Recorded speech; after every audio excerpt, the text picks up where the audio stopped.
Welcome back, everyone. This is Chase, and joining me today, two guests. Typically, we do this one at a time, but this is such a great story. We needed two voices. Jim and Greg Thomsen, the founders of Wilderness Experience, among many other things. You've both been so influential in the outdoor industry and done so many things. We'll get into some of the everything after Wilderness Experience, but wanted to talk a little bit about the history of the company as a part of our History of Gear series that we've been putting together here.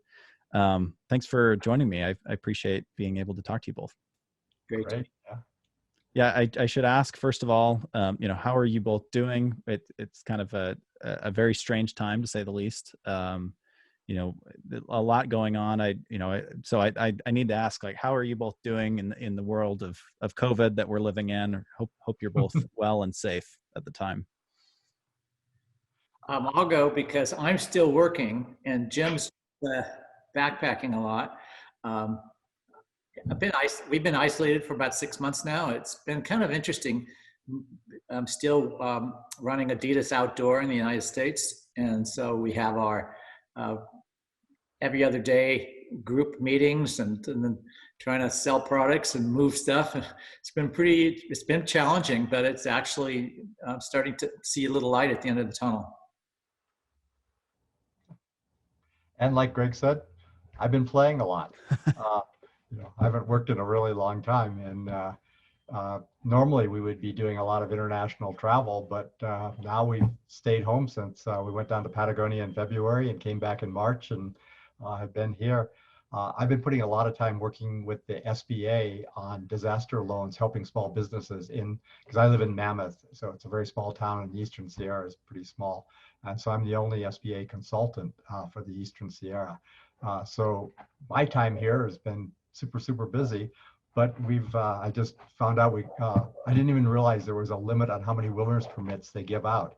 The maximum a person can get for a season is 55 nights, and we've done that. Wow. So that's pretty incredible. So, and we're leaving again on Thursday for another week. In fact, I was talking, I don't know if you've interviewed Steve Barker from Eagle Creek.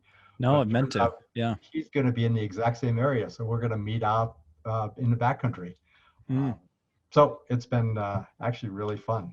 Well, Steve Barker, they've been on my list for a while. They're kind of an interesting story. This is a little bit of a tangent. I don't know if our listeners will care much about this, but I'm interested in it. When they were kind of looking at locations for where to locate Eagle Creek, I had heard through the grapevine or this rumor that Logan, Utah was one of those little towns that they drove through, and considered locating Eagle Creek. And then, they ended up they kept driving west and didn't end up locating it there. So missed opportunity for us, but that's one of those that, I've wanted to talk to them a little bit about, passing through Logan during that time and what that was like and just that decision of where to locate. But a little off track, we're talking about other people and we're here to talk about you two, but, so, I mean, just a busy time in general. I'm curious from both your perspectives. You're, with, Jim, with you kind of out, recreating and working, right? You're probably seeing a lot of participation right now, like you said. And then Greg, on the Adidas outdoor side, I mean, what does the outdoor business look like right now? Obviously, a lot of uncertainty, but some of the guests that we've talked to, bike is off the charts. Everyone wants to bike right now. I guess, how are things looking at in the present day, from an Adidas perspective and then Jim, just from a recreation perspective, you kind of mentioned just a lot of people wanting to get out right now. Well, we also have the 510 brand. So we do a lot of bike products, and it's actually maybe doubled in sales during. Wow. So the big thing for everybody right now is online sales. So Amazon sales are way up. Everybody's direct-to-consumer sales are way up. So that's helping a lot. And what we're seeing is a lot of trail running, hiking, walking, and biking are all kind of activities you could do that are relatively low cost, but also socially distanced.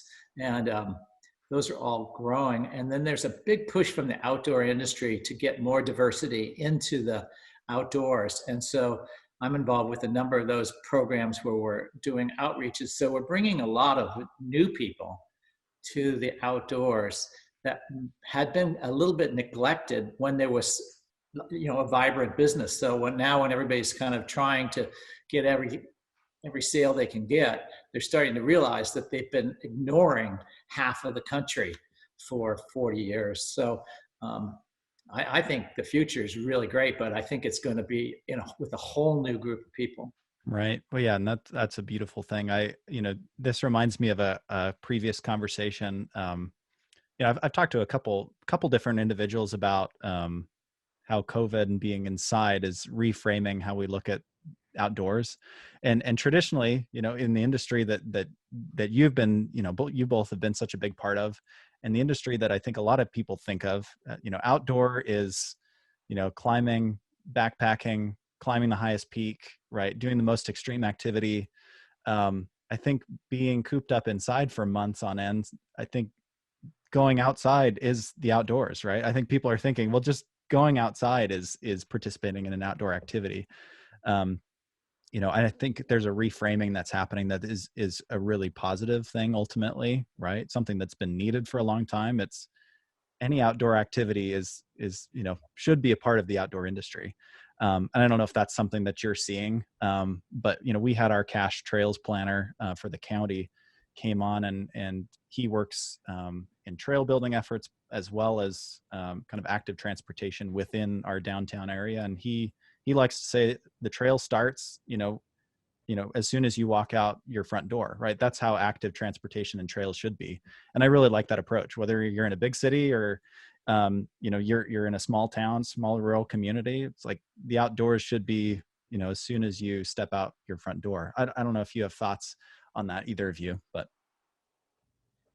Jim, I do, because we're seeing, like, well, the more people we talk to who haven't gone outdoors, they've not felt comfortable going outdoors. So, with all the stuff that's going on currently, if you're afraid to walk on the street or, walk down to the liquor store and back, you're not going to go trail running or go out into some, area where there aren't very many people. So it's really frightened a lot of people from going outdoors. And I think that's going to be broken down, and making the outdoors more inviting to a lot larger group of people who haven't been there.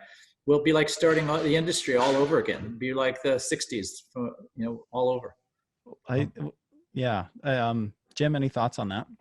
Well, definitely, I can tell you from the Eastern Sierra point of view in Mammoth, there's more people up here day hiking than has ever happened in the summer.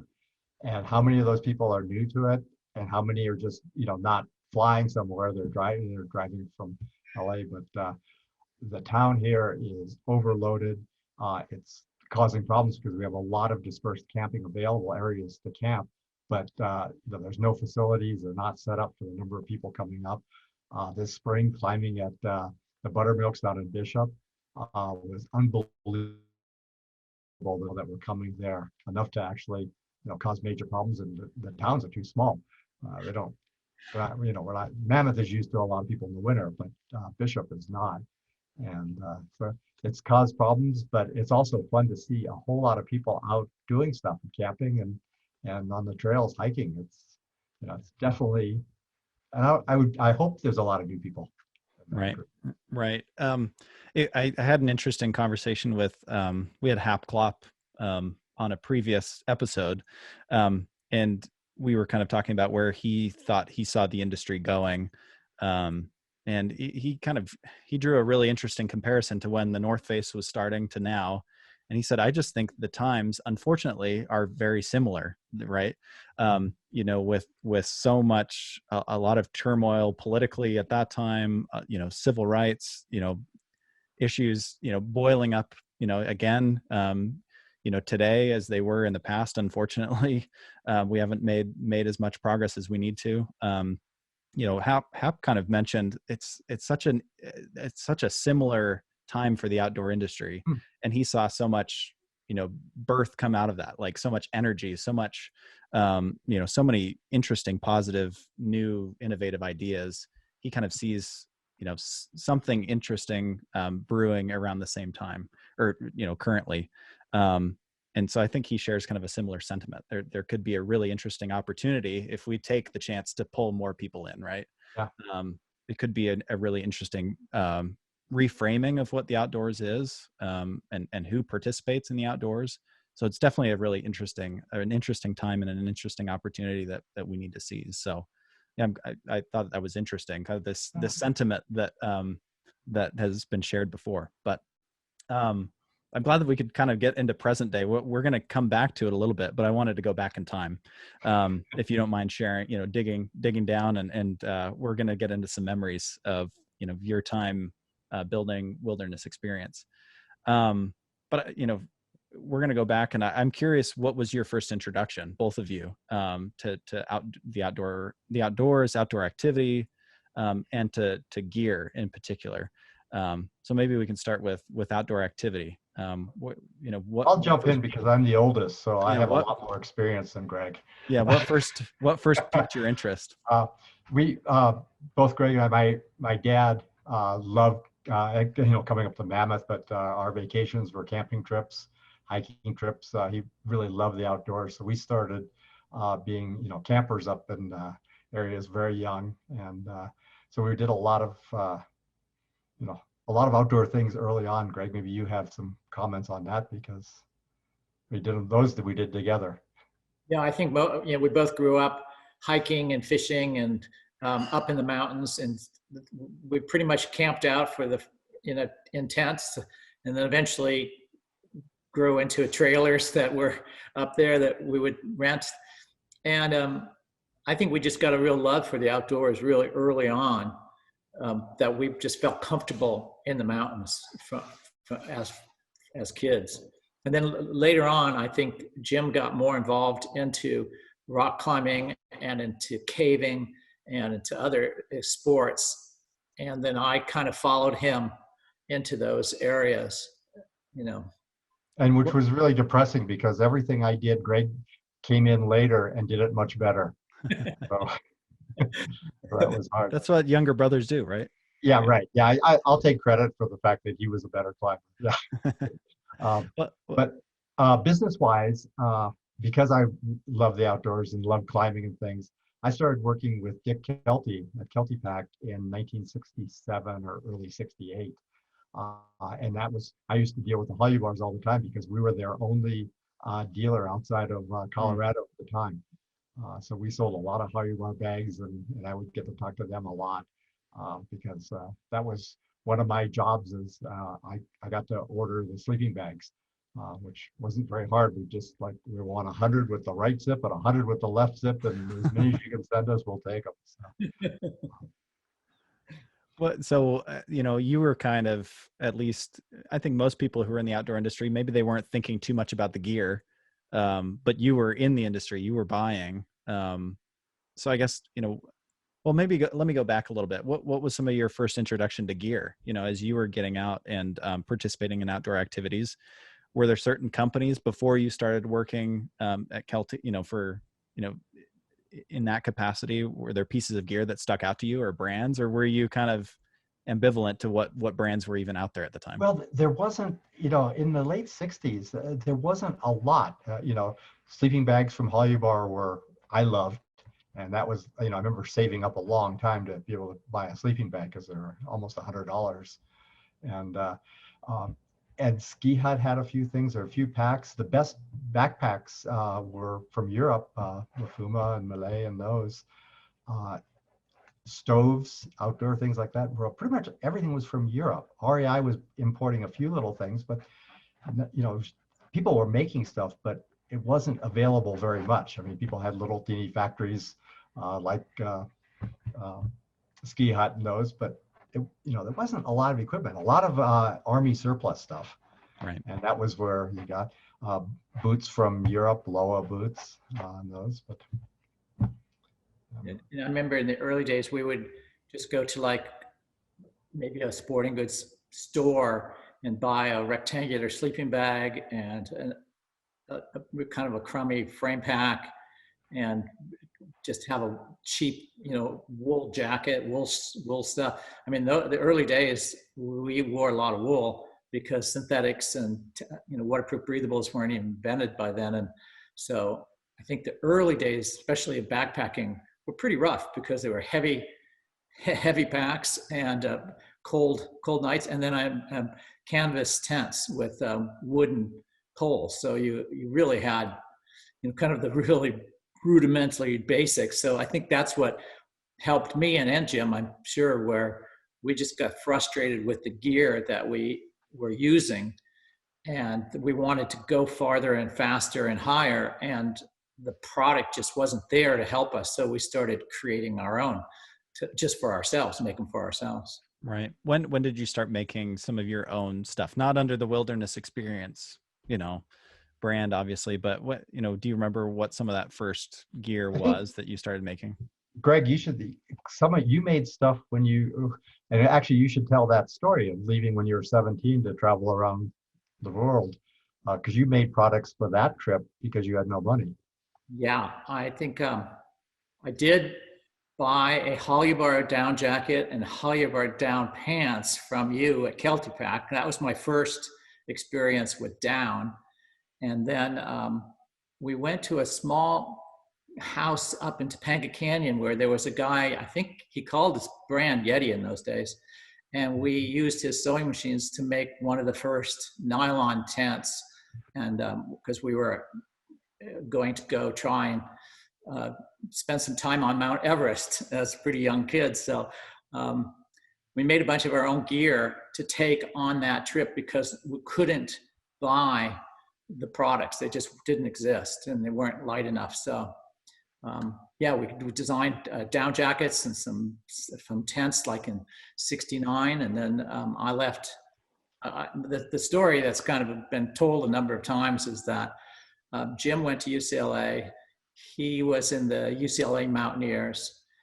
So when I graduated high school and signed up to go to UCLA, he said, well, you should go check out the UCLA Mountaineers. It's really a great place to learn and hang out with people that you like, and you're a climber now. And so I went there, and the first meeting was, why do you want to go to school? Let's just go to Everest.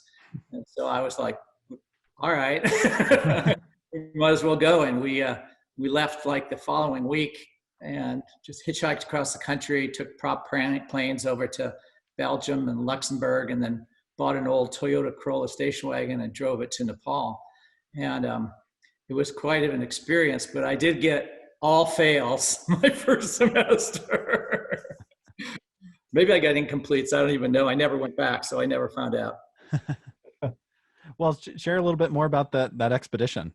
I mean, so, at that age as well, and that's at any age, that's incredible to go and just live life like that and go to climb Everest. I mean, how much training had you put in at that point? Well, I had actually been doing a lot of rock climbing in Yosemite and had done, some big walls, and we did a lot of climbing in the Sierras. So we kind of felt like we knew what we were doing.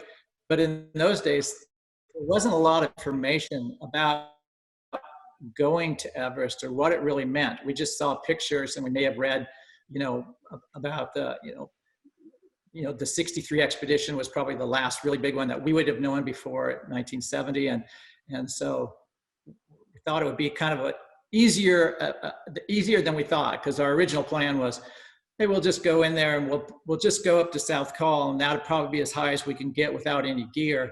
And then we'll, go back down. There'd been a book written by Woodrow Wilson Sayer. It was For Against Everest. Is that right, Jim? Maybe you remember it. And his plan was to crash a plane on Everest and then climb it. When we finally got to Everest Base Camp, it was just so much bigger than anything we could have imagined. The gear we had was really substandard, and we were substandard, and we were really fortunate not to just get killed at the base. But we ended up spending a lot of time exploring around. And then after that trip, I had to figure out how to get home from Nepal with no money because our money had been confiscated when we got arrested. And so it was quite an experience to come home from. But then I think at that point, I kind of felt like anything you wanted to do was just possible. You just had to do it. And Jim's always had that attitude where, there's no fear, zero fear. So I was always kind of afraid, but I followed him. Well, I can't imagine like coming back from that experience and not feeling changed and not like learning something, right? That would be so formative. So you feel like that really helped propel the direction of where you'd go, or at least the attitude or your approach to life after that experience. Yeah, when I came back, Jim had just become like the manager of one of the very first outdoor specialty shops in California called the Mountain Store. And he said, "Why don't you come work for me?" And at that point, I was already working on designs for new products for just climbers for us to use. And so that kind of got us thrown into the business itself, and then also into the design of new products, because what we were doing was ahead of the product. And so product needed to be developed to be able to do the kind of things we wanted to do, which were faster and lighter.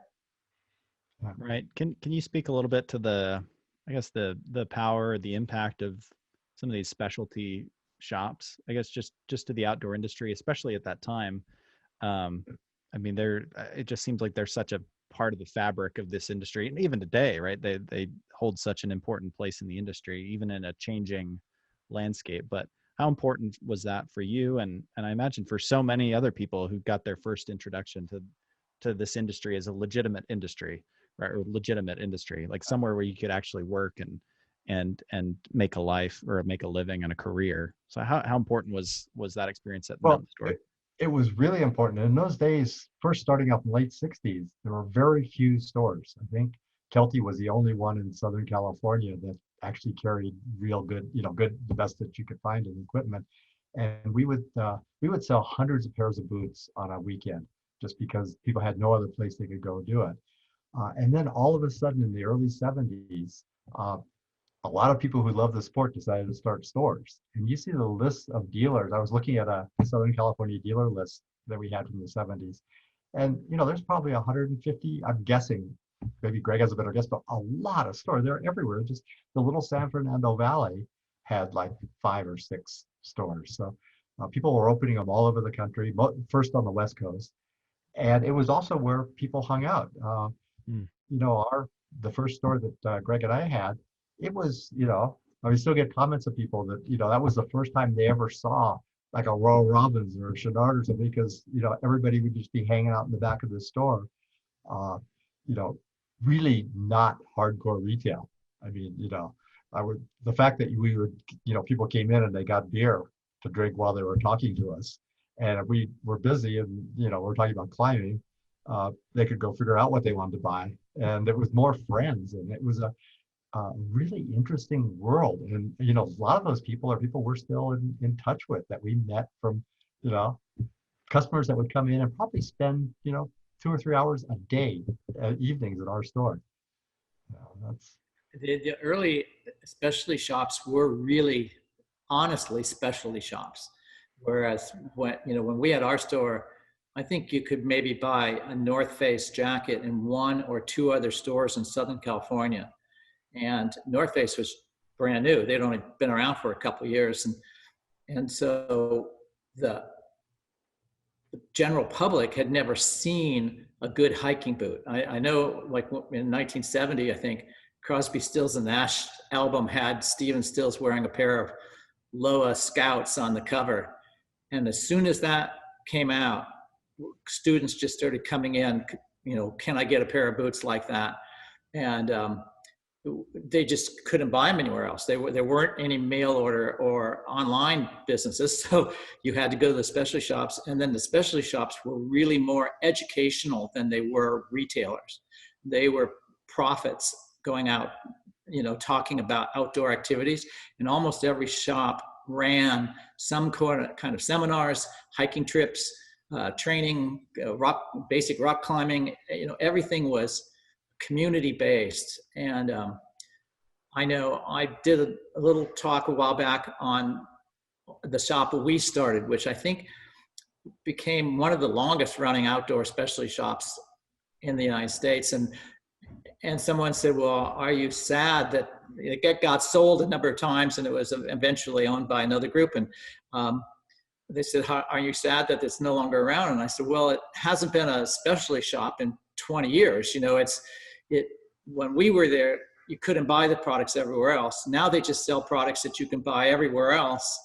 And there's nothing new, and they're not catering to any new consumers, just the same old consumers. So, the state of the specialty business, started by people like us about our age, are old now, and they're kind of maybe stuck in their old ways and still thinking that those brands are the brands you have to be specialty. But those brands all have 100 of their own stores and online businesses and outlet stores, and it would be nice to go into a specialty shop today and find some new stuff, but I don't know any of them. Right.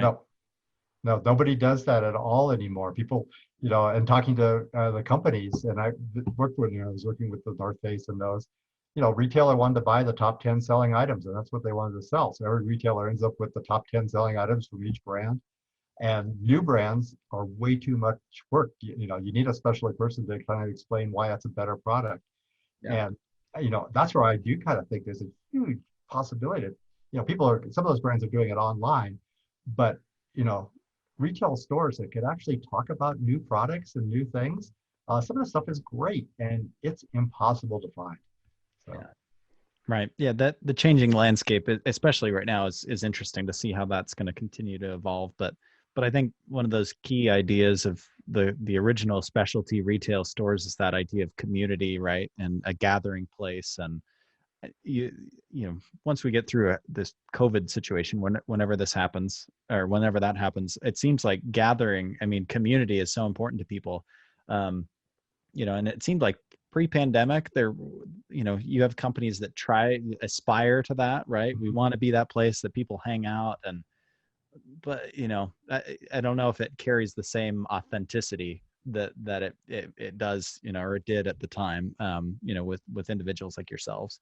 It's interesting, this conversation, the importance of some of those specialty retail stores to specific regions. We had a conversation with the founders of Down Home sleeping bags, and it was Blue Puma, and it was Chuck and Denise. We did an interview with them, Chuck Kennedy and Denise Herman, and they were in Arcata, and there were no specialty retail stores there, and so they had to create their own, the Arcata Transit Authority, where they could sell the products that they wanted to their friends, and get the products that they really wanted. And I loved their story, because it really hits home this idea that specialty retail was that thing that kind of drew in this community, and then you started to see brands pop up, right? That was the lightning that struck.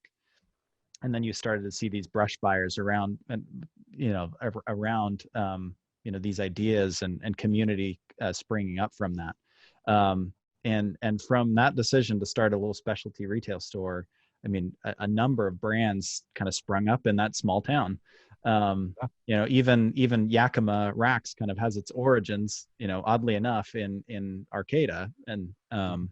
And so it's interesting, that idea of these specialty retail stores, especially in a community that doesn't have access to gear in any other way, as this gathering place, and something that can really really change a region, change a community. Yeah. And I'm not sure if that, you got wind of that, what was happening in Northern California at the time, but. Well, Northern California was part of our world, because, originally, we were friends. I think another thing that was different, I'll just sort of stick this in, is that we were all competitors, but we're all friends. Yeah. The retail stores, if we went up and, went up to the North Face, you could stay at their house, because nobody had any money. And so that was normal. And at the trade shows at the time, the outdoor industry were the poor people that never got the good booth space, never were taken seriously by any of the sporting goods or ski trade shows.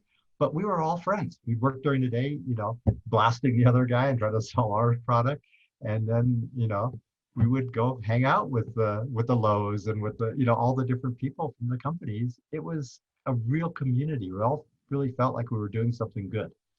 And it wasn't just the business part. Pretty much all of our friends, when you look back, were founders of outdoor companies and or sales reps for all the companies. So it was just like a much bigger community, much tighter knit community. Well, and it seems like it's more about enlarging the pie, right? It's like that you could take the approach of there's a limited a number of slices, but by supporting each other, right, and bolstering the industry, it's that all rising tide raises all boats, which I think is such a powerful idea, right? And there's traces of that in the outdoor industry now, but it seems like that usually happens when there's a larger issue at play, right? Which is great, right? Monuments under threat, or it seems like the industry really comes together around some of those larger issues, which is a great thing, but seems like at that time it was sometimes out of necessity, right? It's like we need to come together, right, because we like each other, but we need to prove that this industry is viable. I don't know if that's true in that case. Very accurate. And it was also a little bit more, there's more purity in those days too. I think people were doing it because they liked the lifestyle and they liked the people. It was not quite as corporate as it is today, because nobody really got into it to really be rich or to make much money. It was just more to be able to get out into the outdoors. So, it was better than working someplace else. If you could work at an outdoor store instead of a gas station, you'd make the same amount of money, but you could, play with the gear and hang out with people that were like-minded. So that whole industry, the culture was very, very much, back to nature, environmentally oriented and more friendly. Oh, so purpose driven, right? So values driven. And it was easy to tell who was part of the business, because the trade shows at that time, every single person in every booth would have a suit and tie on. Nobody went to the shows without ties on, and the outdoor guys didn't. So if you saw somebody that had long hair and a beard and no tie, you knew he was part of your group. And so it was, simple to tell who were your friends and the ones that made fun of us and thought we were all kids not knowing what we were doing. Well, how do you tell now? The outdoor uniform has changed. It's all trying to mirror that, right? And so now it's hard to tell, like who's the corporate versus who's the authentic person now. It's kind of fun to see that outdoor uniform that's changed slightly. I mean, one's probably wearing a suit because it's the first one they ever had. Kevin Jorgensen bought his first suit when he had to do a talk at the American Alpine Club a few years ago. So, all the suits are wearing, sandals and shorts, and all the real hardcore guys are starting to get dressed up. Well, you mentioned starting your own store and also having the guiding service. When did those after I guess, where does that fit within relation to working in the mountain store, kind of the service business as well as the retail component? The guide service kind of began with my wife at the time. We started a backpacking guide service to take kids out. She really wanted to take kids out on backpacking trips. And it actually started when I was at Kelty. We did a little bit there, and then it grew, nobody made any money off it, but we did a few trips. And then Greg got back from his around the world trip. And so immediately, we could jump into doing rock climbing classes and mountaineering courses and a lot of the things that Greg was capable of teaching. And so it started growing, and it was a pretty active organization. And this was during the time we were still at the store. Okay, right. I think the origin of Wilderness Experience, the company, is really interesting because it wasn't a product company. Started as a service business.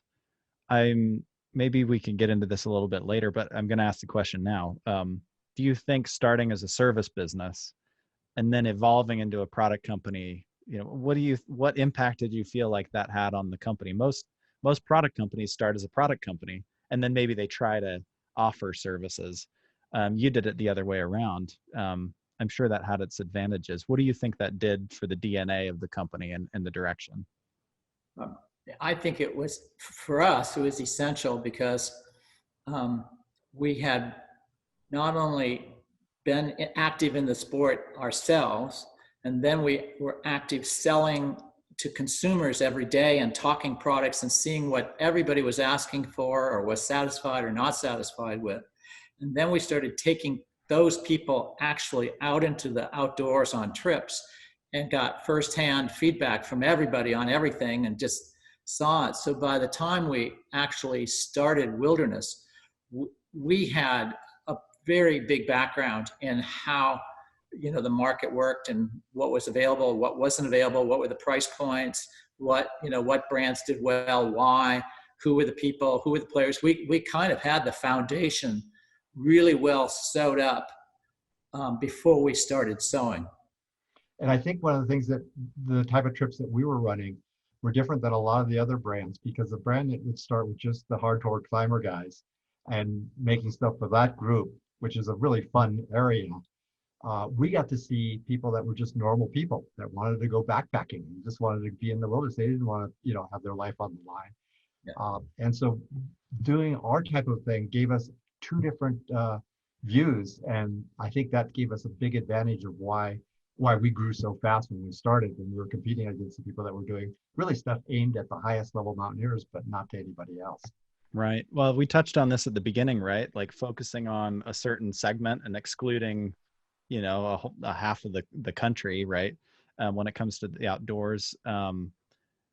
Greg, maybe you could speak to this a little bit in your current role. This is probably something that you push up against all the time at Adidas, right? It's like, how much do you focus on the performance, like the most extreme,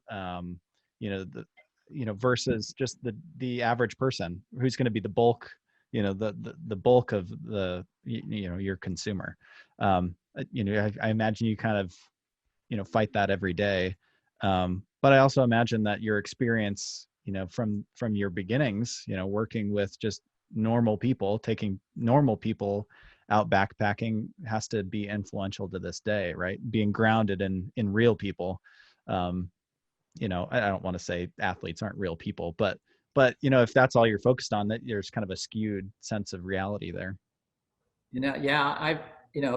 I do fight that every day, and I had a great experience. I worked for Nike for a little while, and I started their all conditions gear category, which was their first foray into the outdoors. And it was the first time a major, sporting goods brand really wanted to do technical product. And so the launch was really more technical with really, interesting, I think, cool products that would compete in the specialty market, but also go to a much bigger, broader audience. And my opinion was that, the broader audience had never actually seen the really cool products that were being made for the specialty shops. So if you could get it to them more, that you would create a new market for that type of product. But in that case, I saw the big company that, was growing. And at that time, Nike was only $1 billion company only, but it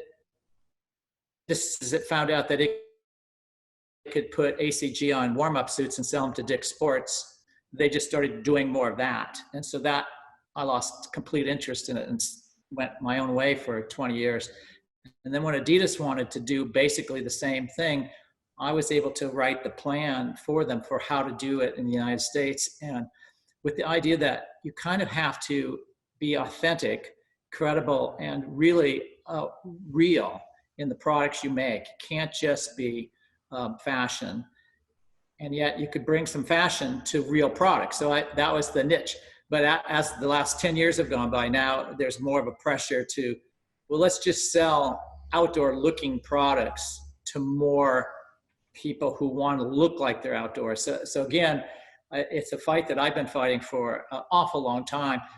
And I think maybe because I feel really strongly that there's still a big market for good products for a lot of new people. And there's a lot of people who haven't experienced the stuff that we experienced 40 years ago. So I'm always disappointed when the vision is always short-sighted and not really what can you do over the next 20 years to make that rise the tides, like you said. I mean, there's, such a small percentage of people are actually using it. Why not give good products to all the people and make us, like, our feeling always was like, if you took kids out, and we learned this from wilderness experience trips, you take kids out and they have a bad sleeping bag and a crummy pack, and they're walking in their tennis shoes, they get blisters, they're cold, they don't like it, it's wet, so they never go again. So if you can get them to take products that are actually well thought out and designed, they'll have a better experience, and then they'll tell their friends, and you'll create a new community of outdoor people. That's a hard sell when you get into the corporate world. Right. Yeah. That's why there needs to be more new small companies starting, because they can actually do this stuff. Right. And people are looking for authenticity, right? They want something that's real, from real people. And I've talked about this with a few people in previous episodes, but this push and pull, it seems like people want brand, but they also want something that's unique and is their own, which are kind of polar opposites. Like, those are things that are fighting against each other. Wow. But also seems like a really big opportunity for some of these up and coming brands to come in and do something unique. That would be an interesting perspective, Greg, from your point of view, right? It's like the Adidas brand, so powerful, but which people are attracted to, but there's probably a lot of people who want something new. They want something different. They want something that other people haven't discovered yet. And so I imagine you're trying to figure out, how do we create that undiscovered feeling within Adidas Outdoor in a way, right? I have something really cool that's special. Without sacrificing the basic foundation of performance products. So, right. That's always the fight. I think, to circle back to wilderness, which I think was a brilliant thought at the time and still not really well done today. But one of the things that Lori put together was that they raised money with people who would sponsor an inner city kid to go on one of our trips. So I know I led the more adventuresome, Trans-Sierra or climb the Palisades Glacier or something like that. But these kids who had never been out and ever, people got together, raised money, and when they hit a certain amount, that brought one kid on the trip, and they would donate their money so that these kids could get out there, and then we could actually show them a new world. And I remember thinking at the end of that, if you could just take people out, they would become converts and they would never forget. Jim and I, our parents took us out when we were little, so we saw that when we were kids. We would not be able to survive in an inner city environment probably, because we never learned how to survive there, but we learned it in the outdoors. So I'm thinking somebody today should be taking more kids on backpacking trips and teaching them how cool it is, because they just have no experience, even though they might live 2 hours away from the mountains. They've never been there ever. Right. It seems like, there's so many barriers to entry, and some of the barriers of entry are larger for some people than others, right? And it seems like it's a brand's responsibility. There's a lot of people that have a responsibility for this, but there's an opportunity for brands to not just sit by and say, well, there's nothing we can do. There's an opportunity for brands to step in and try to break those down for people.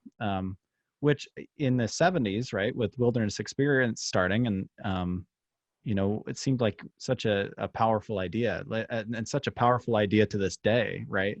I don't know if anyone else was doing it at the time. Was that unique? And for a company at that time, for a guide service at the time, and I think with that, we can't talk about the history of Wilderness Experience without talking about Lori and that idea. and that being so core. So maybe would you mind sharing a little bit about just her involvement in that and how core that idea is to the brand? Yeah, Jim, why don't you? Okay. Well, I mean, she was, totally dedicated to getting people in the outdoors. And so that made a really big difference because, she pushed us to run a lot of trips. When we started doing, harder trips, she thought that everybody should do that too. And luckily you do see kids today learning to rock climb, but,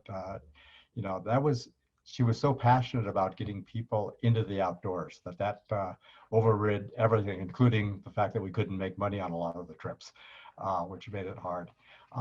And then when she started climbing a lot, then, she pushed more to do more climbing trips and to do that. And we were working at the store. And I think the reason that there's a few good guide services out there, our world was really different because most guide services stayed as guide services, and we probably would have done the same. I think at least there's a really good chance of that. But unfortunately, after we were doing this for a while, that's when Lori was killed climbing, and so that kind of threw us.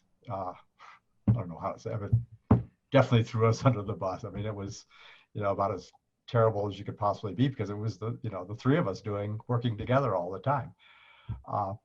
And I think, Greg, you said this in some other interview once, is that, all of a sudden, we didn't think, we figured we weren't going to live long. I mean, we were climbing, we were doing hard stuff, and we just realized that, hey, this could happen. So it made it easy to try doing something that, starting a business. And, it was harder to start a business in those days, I think, than today, because nobody liked the way you looked. You had long hair and a beard. They're not going to loan you money. And so I think, that whole experience of going through such a traumatic experience probably, led us to be able to make, to jump in and think, well, we could start a company and make stuff. Yeah, it was a rude awakening for really young people to see like your best friend or your wife killed with you, and then to realize that you're mortal. But it was really an early awakening that this is probably going to happen to us anyway. So we might as well take every risk we can take, because what do we have to lose? We've already lost everything that we really loved. So let's just go for it. And it did give us a lot more, I think, just go for it attitude. And the times were much tougher. Remember, there was a big recession going on in the early 70s, and there was, I think, interest rates were 14 to 18%. House, if you bought a house, was 12% interest on your home loans. So it was not an easy time compared to today. I mean, right. There's a lot more resources right now, to guide you through the process and help people through that. They didn't have the internet to look up, how do I start a business, right? Where do I get a business license? Yeah. You've got successful companies. You could say, well, look, if we do really good, we could be the next North Face, or here's what these guys are. But in those days, you went and said, we want to be the next North Face. Yeah, they're not making any money. Yeah. Well, what a goal. Yeah. Great goal there. Yeah. It really was that the industry hadn't really been validated, right? I mean, which is interesting because you had that first generation, right? You had Jerry and Holy Bar. But I guess it just didn't have the widespread appeal at that point, or the recognition that was a legitimate industry. And maybe it's like up until this point, it kind of feels like now the industry has kind of come into, it probably happened earlier, but it seems like the day that we're living in now, people recognize the force that it is. People probably recognized that a few years ago, but it seems like right now people recognize the power that it has and the influence. But that certainly the Nikes and the Adidases and a lot of other companies saying this outdoor business should be one of our pillars of business, and multi-billion-dollar business units. And so it's and then you get the Ralph Lauren's saying, I want to be in the outdoor industry, and you get all the fashion people going, yeah, we're going to be outdoor oriented too. And because they see there is some movement there, and people do love it. So, and it's also a very easy industry to promote from images, because everybody loves great outdoor images and the serenity and the beauty and the grandeur. And so it's a easier business to promote than some others. Right. I was going to say, yeah, being able to sell the outdoors, and sell in a positive sense, right? It's like there's so much beauty. It doesn't, if you're a salesperson and you're selling outdoor experiences, that's what you want to sell, not some kind of junky product that people don't actually need. But selling an outdoor experience, that's a lot easier to sell, I would imagine. But sorry. I was going to say, I think over the last, it's not that many years, the business has grown so much that I think a lot of people now are looking at it as it's a big. I mean, what was it, 2000, around 2000? So that is 20 years ago now. But when I did the original plans for the North Face for the acquisition, it was a hard push to convince them they could get to 400 million. And now it's what, 4 billion, and it's just, amazing how much the business has grown, and which again makes it easier for small companies, because the big guys now, it's really hard in a big business to make a change. Right. Well, I bet neither of you could have imagined the industry being in a position where you have the corporate outdoor companies and you have the authentic upstart outdoor companies, and kind of at odds, right? That probably wasn't even on your radar, right? That being a possibility, right? Where you have the big bad outdoor company. I'm not saying any, I'm not going to name names if there is one, but it's probably interesting to be, in the industry now and seeing that there's that push and pull where, where you were coming up, everyone was the upstart. Right. Yeah. There was nobody big. Right. Some companies, I must say, someone like North Face, who had that same foundation, they've done a really brilliant job of continually focusing on real core users at the high end. So I always say it's like a scale, and the more you sell to the common, good, that doesn't weigh as much as this really hardcore stuff. So you want to keep it balanced. So you don't need a lot of hardcore stuff to balance out a lot of streetwear and basic sportswear. But you do need some, otherwise the scale tips and you look like you're just another clothing company or something like that. So North Face has done a great job of balancing it, and Patagonia has done a brilliant job of getting behind the concept of environmentalism and making people want to be part of it, because if you don't love the outdoors, you're not going to vote for the outdoors. Right. And so I think they've got that long-term vision that succeeds. But a lot of the other companies, you don't really know where they're headed or what they're doing, what their real foundation is, other than the marketing story, and it's not necessarily grounded. Right. Well, I know this has kind of been a winding conversation. The chronology, people are going to have to piece that together, but I like being able to bounce between where you've been and where you are now, and being able to reflect on that. But so I'm going to jump back again. Some of the first wilderness experience product, I know some of that came, you had both been dabbling in creating your own products and creating product. But, kind of listening through and reading the history, you had a first order, right? And was that that first order, or is it Iger that approached you and asked for an order? Was that the thing that kind of jump started this idea of, well, okay, we're in the service business, but we could actually go and make real product, and someone's coming and is willing to pay for it? Well, we were kind of like forced into it in a way, in that Iger Mountain Sports came to us and said, we're not able to get our Malay packs that they normally distributed in the United States. There was some problems and they couldn't import any. And they said, could you make us a line of Malay packs that we could then buy from you and sell? And we thought, that's a great idea. We'll design up a line and we'll take it to them, and then we'll figure out how to make it.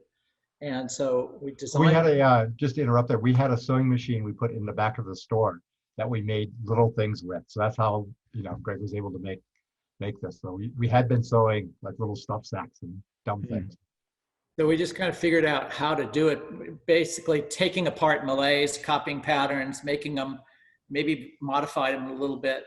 Pretty much when you try and copy something, it never looks like it anyway. So it was close, But when we finally finished everything and took it to them to sell, they said, "Oh, sorry, Malay decided they're going to ship us again, so we don't need any of your stuff." So we'd spent all this time creating products and money to build them. Then we just said, "Well, why don't we take it to some shops and see if they'll buy any?" And that's what we did. And we went, I think one of the first shops was West Ridge in Santa Monica, which was the core climbing shop in town. And the owner just said, well, actually jokingly said, "Oh, just what we need, another pack company." Because at that time, nobody really cared about packs that much.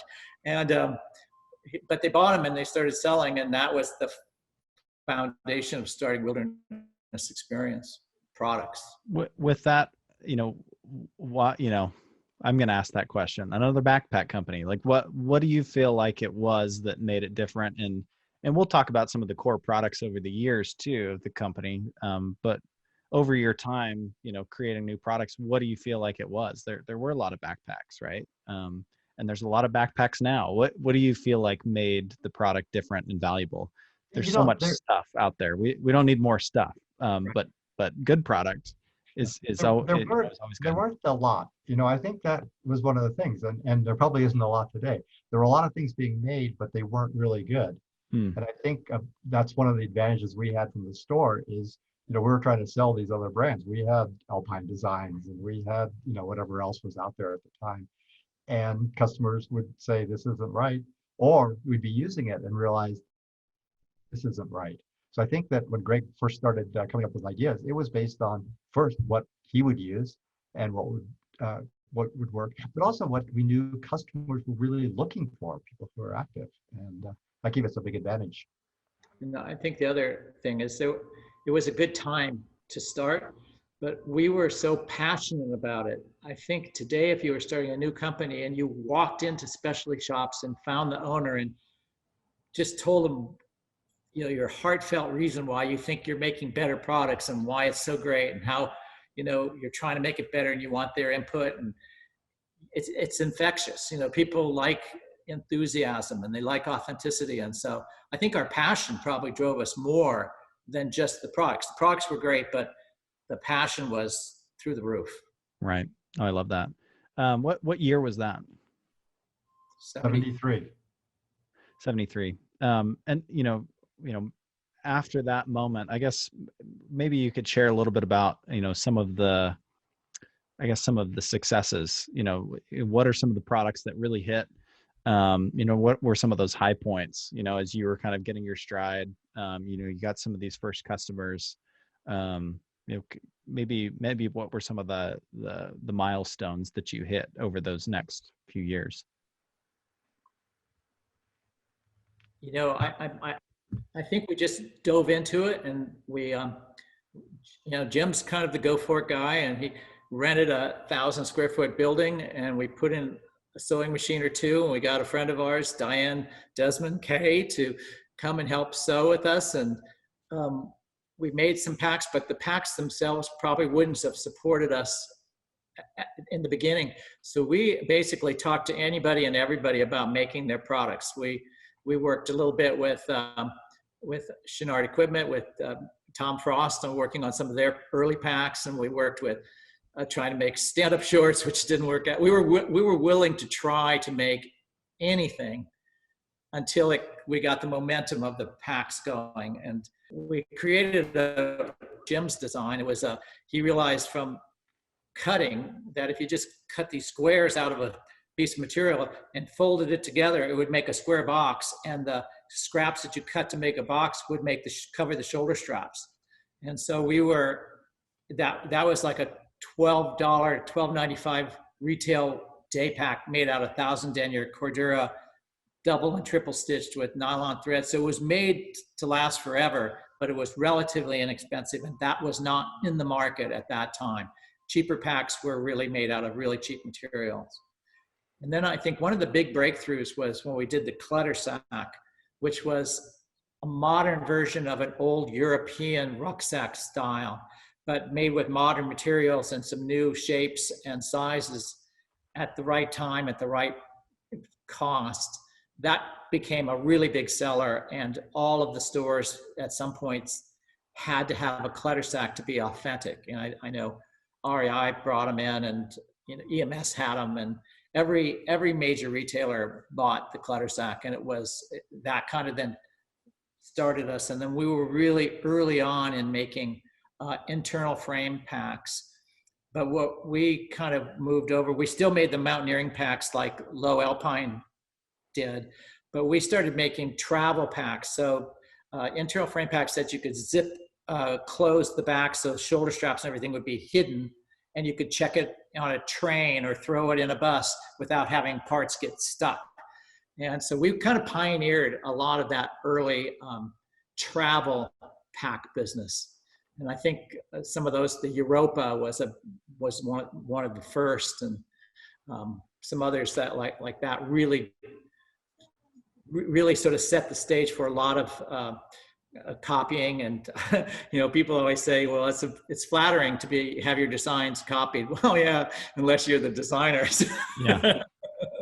It is flattering anyway, but I think we saw copies of the clutter sack. Even today, there's 100 copies of the pack. So we were doing something right that people really wanted, and we just hit the right areas. The other thing that we had that's very different from most of the, at least the brands that I know of today, is that we had to learn how to sew.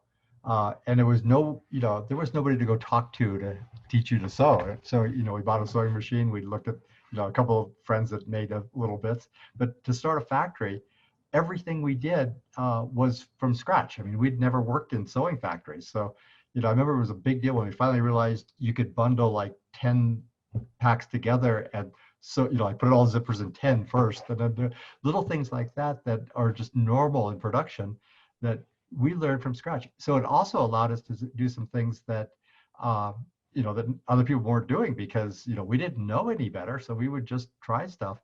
It also gave us the option, which I used to hate, was Greg would design something, we'd start selling it, he'd go out and come back, go, okay, that's wrong, we need to change it. Like, well, no, not yet. Can't we wait a week? But that was a big deal. Today, companies are working on, 18-month lead times, and they're not going to change it. If something didn't work right, we would change it in the production line that week. And that was a big advantage, and could still be an advantage for people today. Right. Well, you're so much closer to your manufacturing, right? It was all, you could just walk downstairs, right? And well, even more than that, the early days, Greg was the one sewing them. Right. Yeah, so, I love that story. I know it's in a video that you put together, but learning how the sewing machine, worked, right? And taking it apart and taking a shot every time you got, I don't know if you got stumped or what it was. What was the trigger for taking a shot? But I mean, I think what really got me is we had rented a little sewing machine that one of the founder of Class 5 made us. He had to fly down from Berkeley to help us get it because he thought we were too stupid to buy a sewing machine, that we would buy the wrong one or we'd overpay. So that was kind of the camaraderie of the day. Yeah. And I remember looking at it thinking, okay, I understand how to sew, the pedals and stuff, but I don't understand how it ties a knot in the thread. I mean, when you think about it, a needle's going up and down and it's tying knots. Like, how's that work? So I remember sitting down one night with a bottle of Jack Daniels and just saying, okay, well, I'll take it apart and see how that works. Take it, the housing, see all the gears and see how the rods are working. And then I have another shot and I take another piece out. And by the end of the evening, I drank most of the bottle of Jack Daniels, probably all of it. And, but I couldn't, in any stretch of the imagination, put it back together. So I remember putting it all into a box, just all these parts, taking it down to downtown LA to the garment center, where these guys had been making clothing for 50 years, old world garmentos, and saying, I took the sewing machine apart to figure out how it worked. And I think I understand that completely, but I have no idea how to put it together. And the old guy was like, man, no one has ever done that in all my years in the sewing business. And he was like one of the original, sewing machine salespeople in Los Angeles. And I think we bonded really close, because here's like this young climber, hippie, taking an interest in the garment business and the sewing business, which nobody would ever have done in those days. And then they started to help us, teach us how to do stuff and how to get involved. So we would create the new way of manufacturing, because we just had to be creative even in the manufacturing side of things, not just product. And I think Jim came up with this idea. We were making shoulder straps out of all the regular material. And in those days, everybody's shoulder straps were usually the color of the bag that the pack was, because you cut it out of the same fabric at the same time. But we realized that if we made all the shoulder straps out of black material, we could make all the shoulder straps and then put them on any color packs we wanted. And I think we were probably one of the very first companies to like mass produce their shoulder straps that could go on any of the different day packs. And that saved production time and kept prices down. It seems like the companies that are really innovating or creating new product, they're not necessarily creating an entirely new product or category, or it seems like it's more incremental. It's more, we're inventing a new process, or we're applying a new material that otherwise hadn't been used in that way. And it seems like the companies that are willing to drill down to that level, like you were, and figure out how does the sewing machine go together, that's where you start to innovate, right? Because you understand the thing at the construction level, how this thing comes together, rather than swapping out a pocket here or there, changing a colorway, or swapping in and out a new zipper, right? You're going to another level to figure out how to make this thing new, or really innovate, right? And innovation is a word that's get thrown around all the time, but I think when people hear innovation, they think something that people have never seen before, a new product. But I don't know, maybe that's your experience, but it seems like it's more applying something in a new way, or slightly different. Yeah, I was going to say, other than just the designing of the products, which, a lot of it was very innovative, I think that initial contact we had with the hardcore sewing guys, these guys were making, dresses and things where, labor rate cutting at 2 cents made a big difference. So we started with really worrying about costs, and even when we weren't making very much. And, when you look at a lot of our original designs, they were done where, and because Greg was paying for the material. So they were made so that we didn't waste material. Is it better to put in an extra seam here, or is it better to cut it and not make it? And that became, I don't know why that became part of our culture, but we really did worry about costs, I think, more than probably almost anybody in those days. I think probably we had, by the late 70s, we had the most advanced sewing factory in the United States, as far as I could tell. Jim, ran the production, and he set up piece studies and time studies, and how to improve sewing, and how to spray silicone on the thread so it wouldn't melt when you sew it faster, and just all sorts of innovations in that production side of things, and streamlining it. And then our design center, if I had it today, I'd start a brand new company, because we had such amazing talent that we brought in. People came from all over the world, and they were usually women who had, escaped from Vietnam and came in from Iran and different places. But in their world, they would dress every day, or they would make all their kids' dresses. If they had a wedding, they made the wedding dresses. They didn't have the money to go buy it, or they wouldn't even conceive of that. But when you wanted to make a down jacket that had no external seams, they could just sew it up and figure it out. And we were able to just crank out beautiful products, one of a kinds. Nowadays, that would require somebody having an idea, going to Asia, sitting down with the factory, having them put their plans and thoughts into it, how they would want to make it so that they could sell it to you for more money, or the right amount. And it's taken away that hands-on approach to both the pattern making and the construction of a product is now in the hands of contract sewing companies in Asia. I mean, there's benefits, but there's also some losses there. Right. Well, I think we can trace a lot of the success back to a few of the points that we talked about. And over the years, I seem to remember you mentioning it seemed like every year you were moving, right? You just growing, outgrowing. What was that experience like? Just seeing the success. What did it feel like? Looking back, people are buying our stuff. I'm amazed we did it. And I think one of the things when Greg and I were, trying to record some of the history, I would have guessed that we were in each building for 2 to 3 years. And it was Greg that pointed out, well, I've got 9 different addresses here over a 6-year period. So we moved more than every couple of years. And yeah, it was exciting. But there was such a demand because we were selling stuff.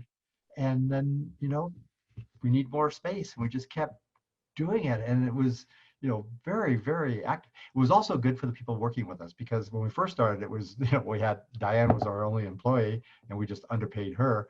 But we were able to keep like great people because we kept growing. So, somebody like Diane, who was a seamstress, all of a sudden became, in charge of the 3 operators. And later she became in charge, eventually of, a 50,000 square foot, few hundred employee factory in place.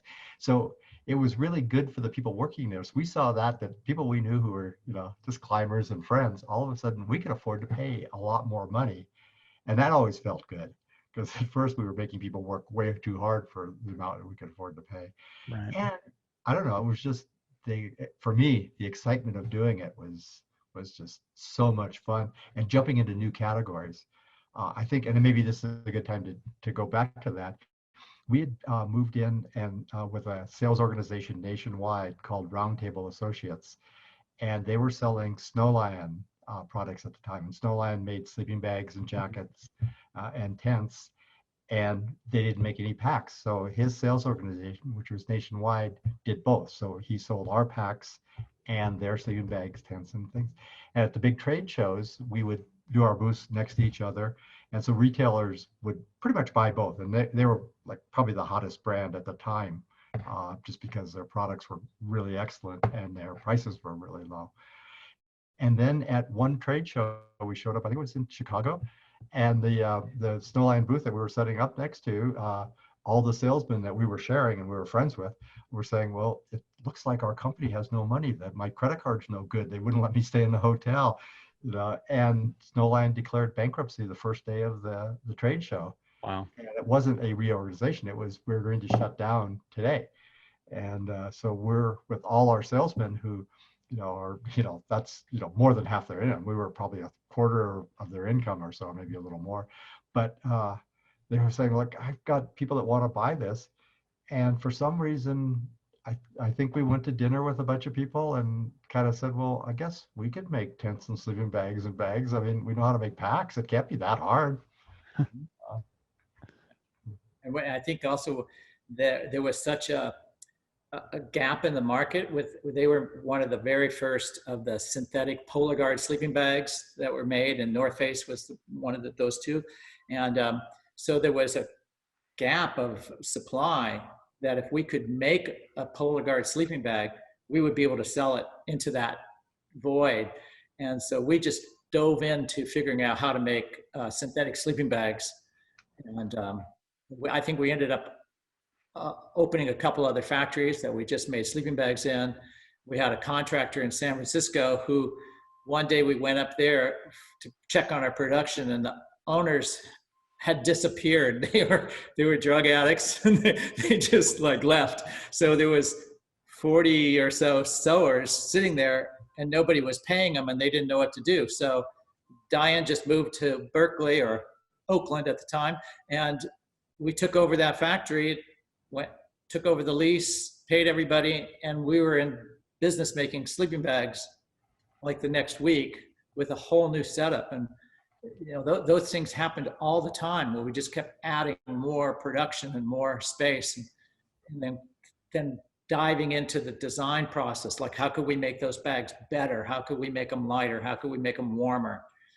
How do we make them waterproof? I think we might have been the first company to make seamless Gore-Tex sleeping bags so that the outer shells could be used as your bivy shelter. and you didn't have to carry an extra sheet. And we were using reflective aluminum that had been developed by some aerospace groups for insulation in planes. We were putting that in between the sheets to make vapor barriers that came originally from Stephenson, his original design. So we were like pulling in ideas from everything we had learned before and putting them together into a new way of doing it. And it was pretty state of the art at the time we did it. Right. And so all of this success, all of this growth leads you to the decision to go public, right? So we've been going up till then. Everything was done with debt because we started with no money. Yeah. And so we were, that was probably, I don't know, half my job was spending time talking to banks. And in those days, again, there's no online thing. You went to a bank, asked if you could talk to somebody, and they would laugh at you, and you go to another one and another one. And so we were constantly borrowing money, and the debt was just growing and growing, and the business was growing. And anybody that's run a business, I don't think you realize it till you actually do it, that as you grow, you need a lot more money, even if you're making money, because your inventories go up, your receivables go up, everything goes up. And we had pushed it probably farther than is reasonable by the time that we decided we needed to do something. And there was a possibility of just selling the company at the time because the outdoor companies were starting to do better. And, a few years before, that's when Hop had bought the North Face, and a couple other people had looked at buying companies. But the idea of going public, and at the time, nobody was going public. It was, the interest rates were outrageous and business was not good. And then Nike went public, and it was, I know they were the first sporting goods company, but they were one of the first IPOs in like a couple of years. And, we kind of looked at it and go, well, if Nike can do it, we can do it. And so we copied their whole perspective. Now looking back, it was crazy to think that we could go public. It's not even a real possibility. And also we had no money. So we had attorneys that would get all the work to get paid out of the proceeds of the going public, because we couldn't afford to pay them in advance. I mean, we had no money.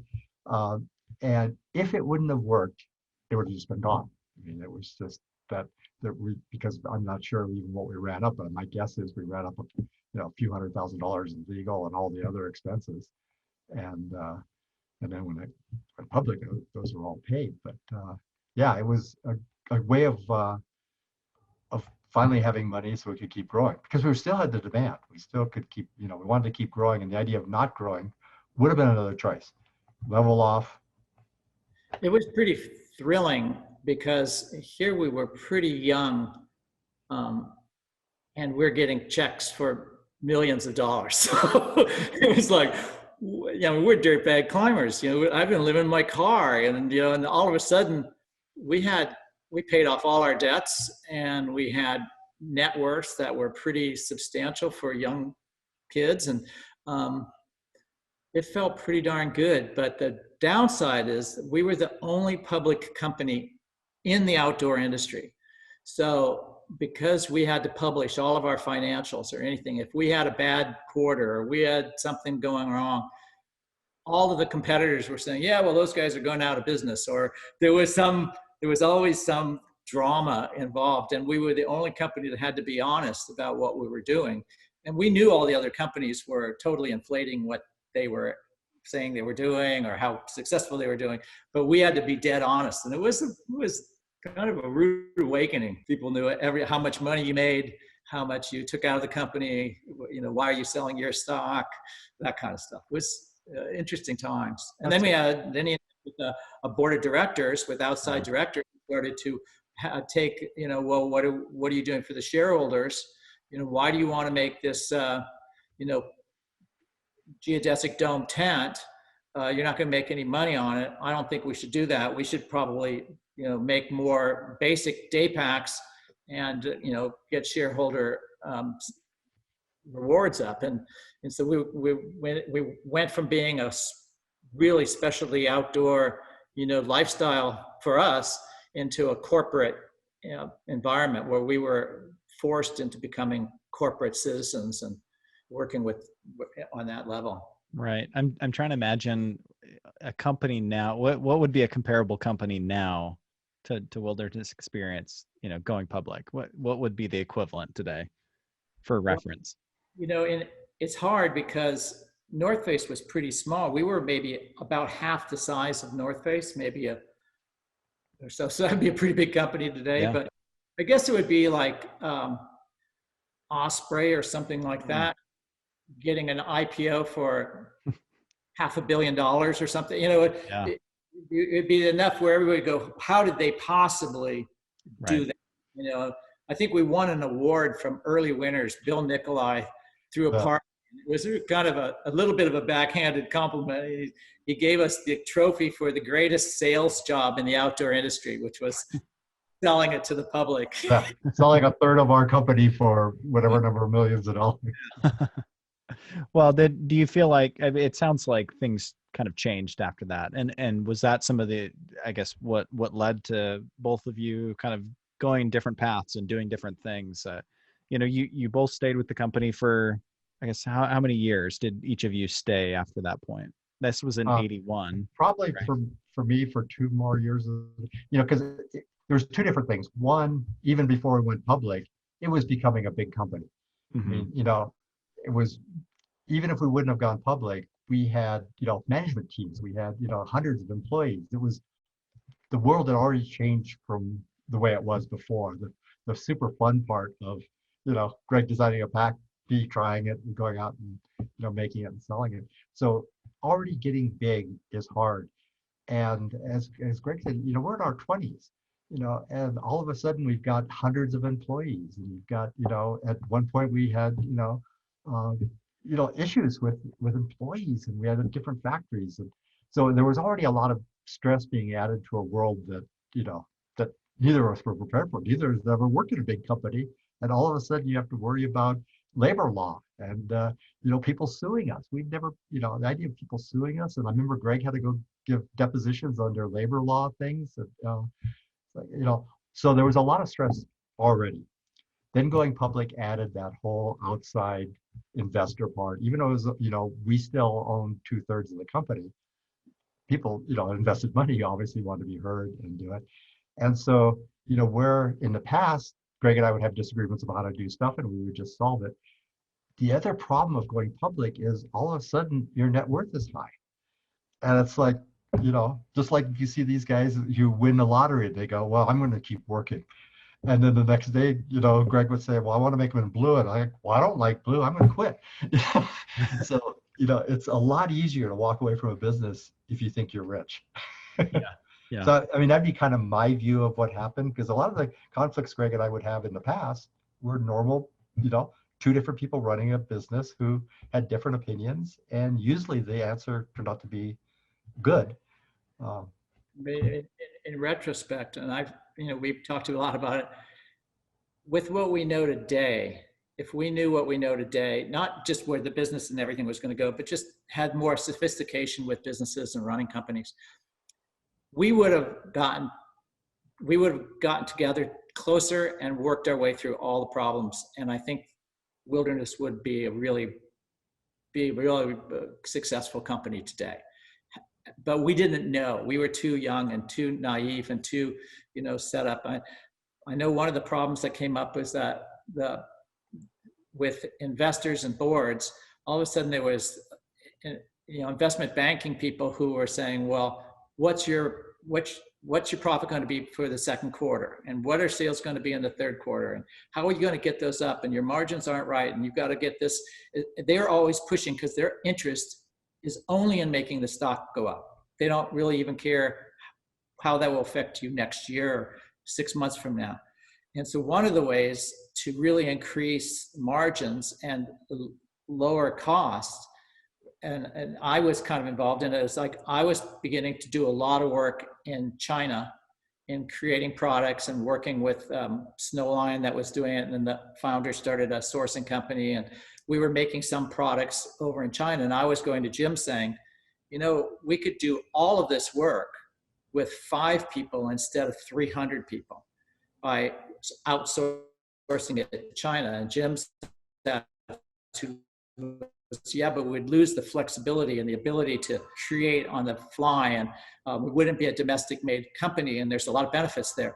And so we couldn't quite balance it. We probably, it's simple now. I would have said, well, let's just do half and half, or let's do something. We would have gone, okay, yeah. But at that point, there was a real conflict on where the overall direction of the production should go. And I felt strongly about taking it to Asia, and Jim felt strongly about keeping it domestic. And I think in the end, Jim just said, well, I don't want to be involved with a company that's making things overseas, I think.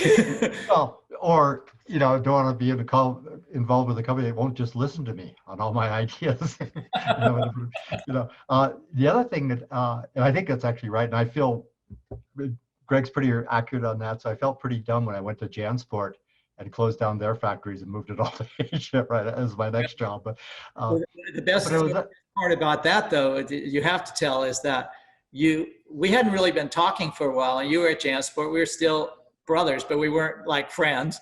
And he called and said, we're not able to make these packs very competitively in Washington. Could you make some packs for us in Asia? Because I was doing all of my work in Asia then. And we came back making a new pack for JanSport, which eventually made it impossible for them to compete with the imported product that was better sewn and faster and much easier to manage. So Jim essentially did to JanSport what I was trying to do to Wilderness 20 years earlier. Yep. So, and another thing which I haven't, we haven't talked about this, and I think it's really interesting, is we were young. We'd never worked at other places. We'd never done anything. And then all of a sudden we had a board of directors, and because it was a really cool brand, and we got, board of directors, people that were great. Like one of them was the president of Coca-Cola on our board of directors and things. And I think something, and maybe you have an opinion on this, Greg, but it's weird to be a 20-year-old and then you have somebody that is, president of Coca-Cola says something. It's really hard to have the confidence to say you're wrong. And I think that was an issue, is that our board of directors were all old. They were all, to me, remind me of my dad. They know what they're talking about. They've done all this stuff. Maybe we're wrong. And now you see some of these guys that have gone public and they're saying, no, you can tell Zuckerberg's not going to listen to somebody and say, well, maybe he's older and he's smarter, I'll listen to him. And I think that was a problem also that with being public. Yeah. Well, it is interesting, your whole path, right? Because you built this, really large business, like you said, in your 20s. And then you've still gone on and done so many other things. Like we could do a whole part 2 just on that. I know we've taken quite a bit of your time already, but if we could just share at least a little bit of kind of, where you've been since then, right? You've both gone on to do some amazing things with great brands. But I think it would be important to touch on that as well, kind of what you've been doing since Wilderness Experience. And then maybe we can kind of wrap it up by talking about the rebirth of Wilderness. Yeah. Okay. Well, you want me? I'll start again because I'm older. And I've done less than Greg, so it'll go faster. But one of the things when I left Wilderness, I still had that love of mountaineering and working, especially in the last years of it. We were working a lot and not playing as much. So the Wilderness had a couple of outdoor stores. So when I left, I bought the outdoor stores. So I had an outdoor mountaineering store up in Mammoth and one in the San Fernando Valley. So I ran those. And I got to finally go on an expedition to South America and do some fun things. And then gotten tied in with one of our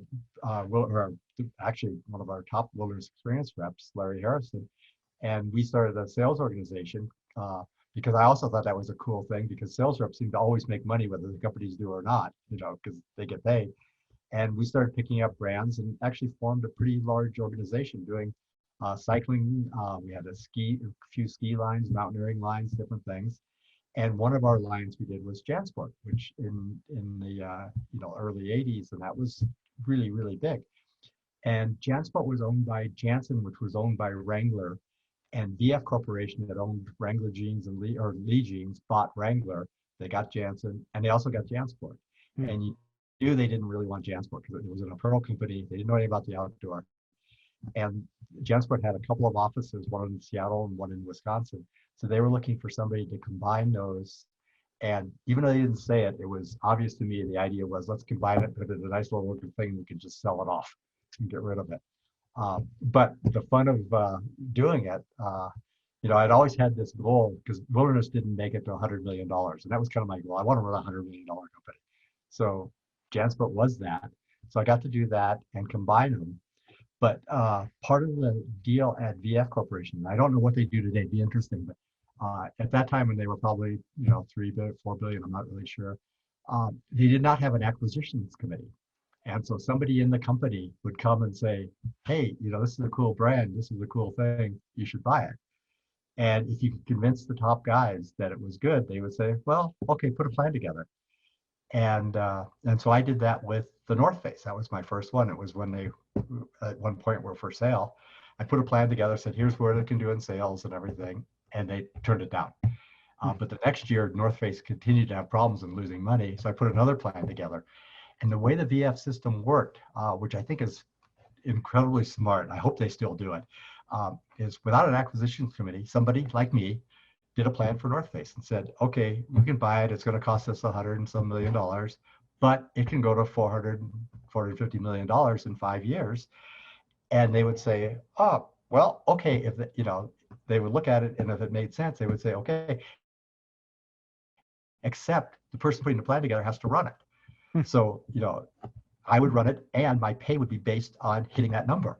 So unlike an acquisitions group that would say, oh, we're going to take it to $1 billion, and then they just walk away and somebody else has to fail at it. And, for me, I wanted to make the goal high enough that they would buy it, because otherwise it's not worth it. But I also wanted to make that goal low enough that I could beat it and get a big bonus. And so I think it's a super way to run acquisitions. And I hope that, since I'm still a stockholder in VF, I hope they are still doing that. So I did that with the North Face. I did that with Eastpak, and then with Kipling. And then I was on the acquisition group for Vans. On each of those times when you're in there, your bonuses are based on, hitting those numbers. And luckily, we exceeded them every single time by big amounts. And but I got to be, I went to Europe when they bought Eastpak, because we were waiting for North Face to clear, and that one was being held up, but the Eastpak purchase came through. And Eastpak wasn't very big in the United States. But in Europe, it was $250 million business, so it was huge. But it was owned by Coleman, and Coleman ran it through all their offices. And when they sold it to VF, they said, you've got 6 months to move out of every one of our offices. So I had to go over to Europe, and I don't know nothing. I speak no other languages, and I know nothing about Europe. But I had to open offices in 26 countries and hire country managers within that 6-month period. So it was just so much fun. And it was a cool brand because you can do advertising and things in Europe that you can't get by with doing in the United States.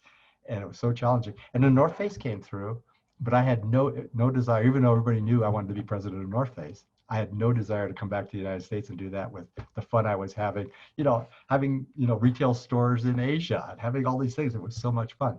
So that was great. I did that for 10 years. And then one of my other goals, which was from back in the 70s, is I always wanted to do a sailing trip.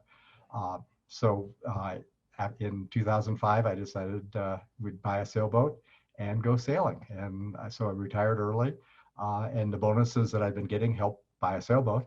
And then we took off and sailed for 10 years, and then we came back to Mammoth. So that's my one job. Pretty good. Changed the whole scope of the industry when you think about it. Those brands, where would they be today if they weren't bought by VF? If you hadn't brought them in and shepherded them, who knows? Yeah. Oh, I was going to say, I don't know if VF is what it is today, right? Would they had they been acquiring brands up to that point? Only apparel brands. So okay. And they had looked at buying, workwear brands, and that's what they did. And right. I would go to the meetings, and the jeanswear guys, were 90% of the profits. And when I wanted to do that, they would just, make fun of me, because you're not even a real division. And now VF has spun off that whole apparel side. That's not even part of it. So, well, and I've heard from people that call, VF Corporation Vans Footwear Company. That was. I mean, what a good decision. I know that's a very, very big business for them is Vans. But remember at the time when we bought Vans, because I was only involved in the international part of that. This is a brand that was going downhill. Consumers didn't want it. Stores were dropping it, and it was close to bankruptcy. Right. The same with the North Face. It was in bankruptcy. I mean, and the bank was taking it. We bought it actually from the bank, not even from the owners. So it's so easy to look back and say, good decisions. But at the time, these were really hard decisions. Right. Oh, absolutely. Yeah. Man. Yeah. Everything in retrospect is, much easier. Yeah. Well, Greg, what your thoughts, your path? My journey is I stayed with Wilderness a little longer, probably too long, really, for my liking. But there were some new people who came in, and then there were some people who bought up a big part of the company, and they were just financial guys. And they would say, "Why don't you take these products to Walmart? I hear they're going to be a really big retailer." And I was finally, at one point, I just said, I'm going to go climbing. We lived in those factories our whole life. That was like our home. And everything I owned was basically hanging on the walls and photographs. I was really close friends with a photographer, Galen Rowell, who was one of the best outdoor photographers, really successful at the time. Kind of like he was called like the Ansel Adams of the outdoors, the new Ansel Adams. And he would go on expeditions, but he didn't have much extra money. And so I would give him like 20 or 30 rolls of film, and he would shoot 500, 600 photographs. And then when he came back, he would just give me the film and say, look, whatever you want to do with it, it's yours. I don't want to pay for the development. And so I would just keep getting all these thousands and thousands of Galen Rowell original photographs, which today would be worth a lot of money. And I had them all filed. And when I walked out, I felt like they belonged to the company, so I didn't take it with me. I left a lot of stuff. And I found out later on, they just came in and threw it all out. Because why would you want to keep all that stuff? Like, why would you want to keep all of Ansel Adams' original black and white photograph? So it was a pretty good move to leave. And we weren't suffering too much. So I went climbing in Africa and different places. I did more expeditions, and then was helping some friends who had a sales agency, and just kind of playing around with them more than anything else. And out of the blue, I got a phone call from Nike, and their top team said, "Would you be willing to come up and talk to us tomorrow?" And my first response is like, who is this really? Like, is this, I thought it was Jim Danini, one of our climber friends, impersonating Phil Knight. It's like, this is not Phil Knight calling. And so, and I also didn't have much respect for the big sporting goods companies like a Nike or an Adidas. I just thought those were sporting goods companies. It's not my world. But they flew me up the next day to Beaverton, Oregon, and I got a tour of the facilities with Phil Knight and Mark Parker and Tom Clark, and they were like, "We want to start an outdoor business." This was in 1987, and so maybe end of '86. And I said, "Well, the North Face is for sale, and you could buy that and have the best brand in the world, and you'd be up and running and build that to a bigger business." And Phil Knight, I remember, looked at me and just said, "Why would I want to buy a little outdoor brand when I can create my own with a much bigger brand? And what if I was to give you this $10 million budget to build a brand for me, and you come on and do that at Nike? And by the way, how much stock do you want in Nike?" And I was super stupid in those days. I was like, give me 10,000 shares now and 10,000 stock options and a salary that was more than anybody made in the outdoor industry, and except for my brother, who was already at VF. And And so the next day I got hired as to start this new division, and we named it ACG for All Conditions Gear. And then after that got launched in 1 year, they came back and said, you know, we don't really like our apparel people very much. Would you be willing to take over apparel and be director of marketing for Nike worldwide for the apparel division? And I said, sure, you know, that'd be interesting. And that's got me into like all the sporting goods stuff and all of that. My thought was, let's bring performance to Nike, because at that time it was pretty much just screen printed blanks and t-shirts and sweatshirts and not a lot of really great product. And so I was able to create product for all the categories, created the Andre Agassi shorts, and created a lot of the printed Lycra running tights with a friend of mine who had a small contract place called Guy Wells. He was in San Luis Obispo. And we started creating all this new product. And then at some point, after a few years there, I was thinking, well, this is so weird working for a big company, and I'm not living at home. I have homes. I have a beautiful house in Malibu. I have a beautiful house in Orinda in Northern California, and I'm living in a condo in Portland. Why am I doing this? So I left to start a new company, which I called American Sports Group. And the idea was, from all of the outdoor experience we had at Wilderness, I always felt product was number one. If you made great product, it would always bring people to your door. But at Nike, I realized it's not the product. If you have great marketing, you can make great product happen.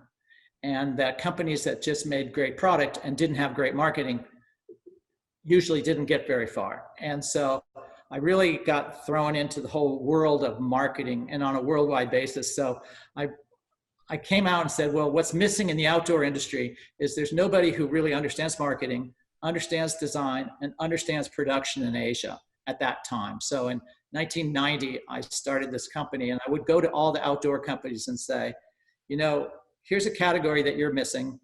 You're not making any travel luggage.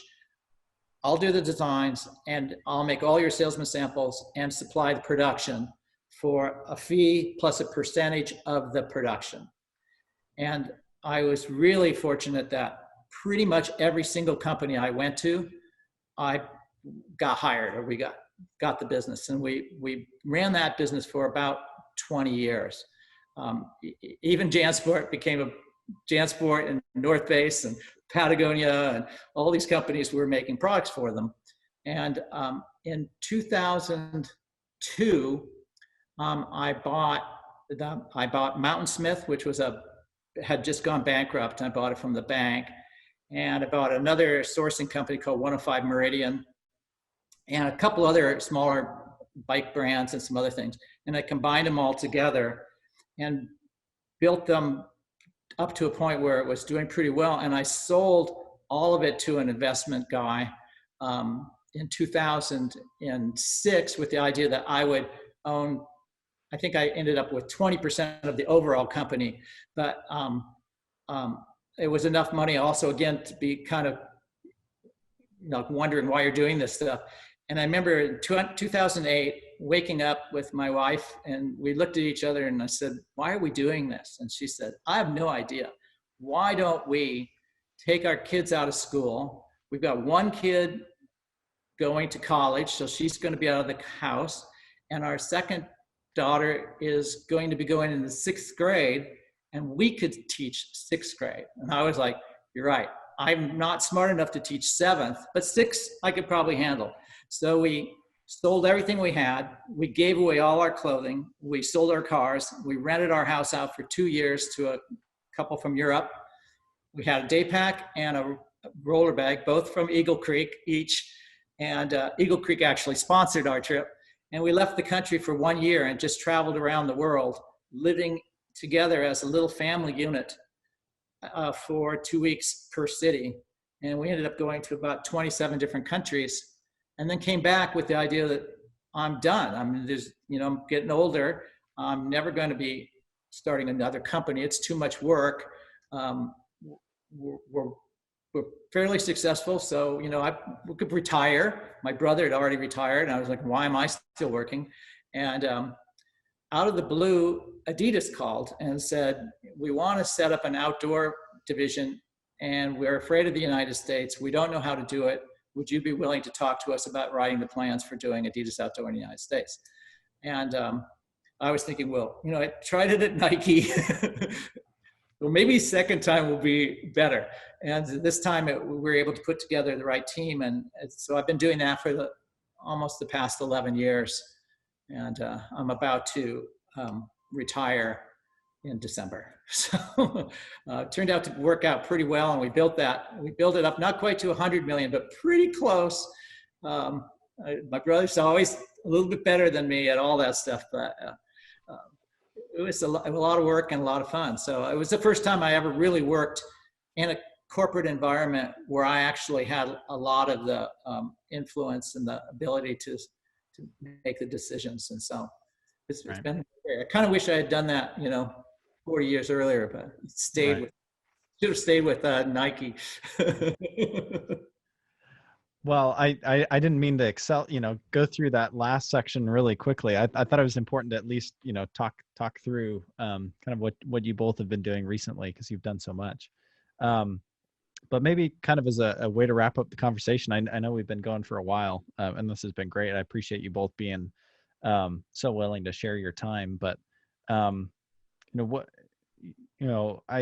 Wilderness is coming back, or is back in a way.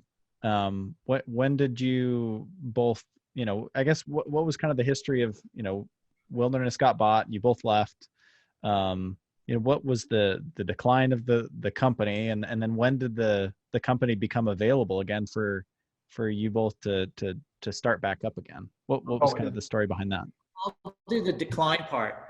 The decline part was it got bought by financial people. Right. And all they were interested in is how they could sell stock, buy stock, do shell companies. And so they sold the company. Company got sold a few times, and eventually there's just no soul left. And it just kind of basically got shut down. And really a shame, because they didn't know they just didn't have a feel for the business whatsoever. Right. And the one time they did, they tried to move it to Dana Designs and let him run it. Well, they bought. Yeah, they bought Dana, but they put him in charge of Wilderness. But, Dana, he wanted to do his own. He wasn't going to build a different brand. He had his own, so he didn't care. And so it kind of kept going down. Yeah. And then the company that owned it kept getting bought too. So they became, I don't even know who it is anymore. So, but then, was it 4 years ago? We decided, we were talking, and it was some of our friends that work there, and we were saying, it's really a shame, because for a lot of us, we put in such a big part of our early lives into this business, and then it's just gone. And Greg had this very cool yard in Malibu that so we decided to have a party. Well, I decided that we should have a party and that Greg should sponsor it and invite us to his house. And we had almost 60 people come to it. These were employees from the 70s. So it was really, because a lot of these people I hadn't seen since the 70s either. So it was a really super fun party. And at one point we're all talking about, it's such a shame it's gone. And, so we're saying, it would be so cool to make, well, we had the dome tent set up, still the only true geodesic dome tent ever made on the lawn outside. And, it'd be cool to make that again. And so we're all, talking about it. And after a few glasses of wine, it sounded like a super great idea. And then we just kind of dropped it. But then I started looking at the who owned the trademark, and it had gone through, and then it was getting up to where they needed to renew it. And that was probably a year and a half ago or so, and they didn't renew it. That's, I guess nobody cares. I mean, this company probably owns 1 billion different names, and we're doing. And so I thought, well, this would be fun. So, and then Greg was up visiting us one time, and we were sitting around and probably having a little bit of wine, and I said, why don't we make the backpack? The clutter sack. We sold hundreds of thousands of those, and so many people loved it. And why don't we make that again? And at the time, it was kind of a dumb idea, and we just kind of ignored it. And then when the trademark hadn't been renewed, I went ahead and filed for it and got the trademark, and then decided that we should make the clutter sack. And how we would sell it would be hard, and decided to do it with a Kickstarter program, a lot because, using the Kickstarter is almost a marketing method, but it also pre-sold, even though we were going to make them anyway, whether they sold or not. And through Greg's contacts, found one of the top pack companies that are manufacturing companies that would do a run small enough that we could do it. And we did the Kickstarter program, and it succeeded, and raised the money, and they came in and shipped them out, and we still have some, but it was really a fun thing to do, but it was really fun. And then being able to have comments, and we still get some of it, these people that have been around a long time that owned them back in the 70s. It's, hearing from different people. It's been really fun. Or one with a guy called Ed Beasters, who is the first American to climb all the 8,000 meter peaks, made some comment about it. Like, you were too young. You don't remember this. You were, in elementary school when we met. And he said, well, no, when I was in college and first, started climbing, I bought one from a Salvation Army for $2. And it was my pack. That was all I could afford. And I used it for years. And, so there was a whole lot of these people that it was kind of fun to do. So it's been a fun experience. And for me, I learned a lot because, everything I've done for the last, years, I had people working for me doing it. I mean, new things like, where do you get a UPC code? Who gives you that little code? Where does that come from? Before I had a department that did that, and, how do you ship this out? How do you, so how do you import stuff anymore? We always had, traffic departments that arranged shipping and all that. So it was sort of fun to do a really small scale thing. And, right.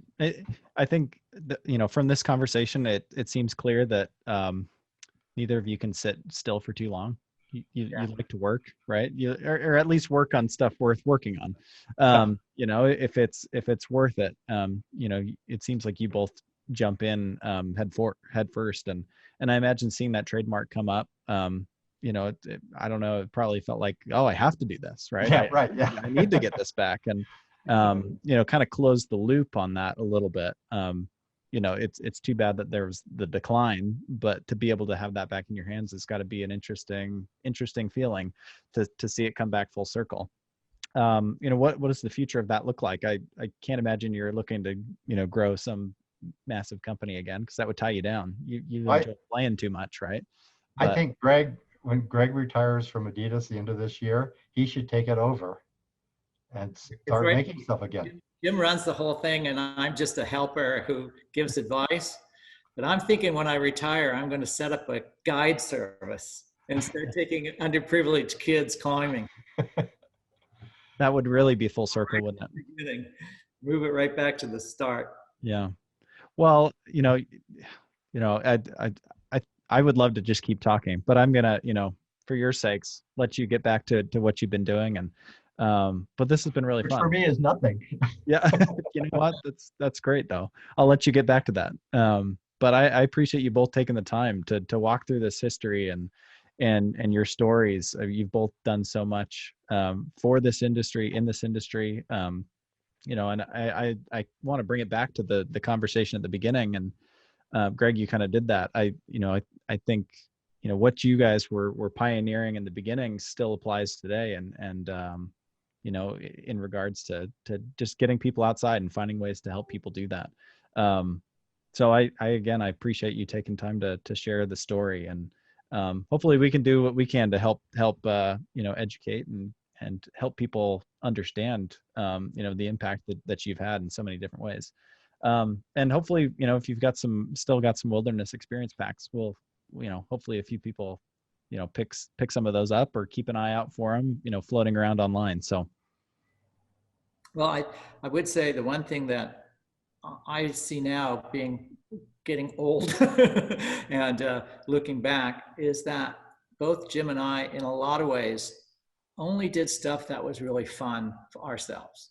And we would put up with it not being fun for a while, but we both realized that you can't put up with not having fun for too long, because the time goes by too fast. And the next thing you know, you've wasted 10 years doing something you wish you hadn't spent 10 years doing.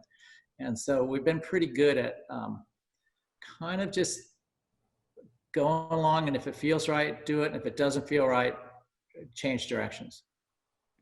I think that's great. That's a great life lesson. Yeah.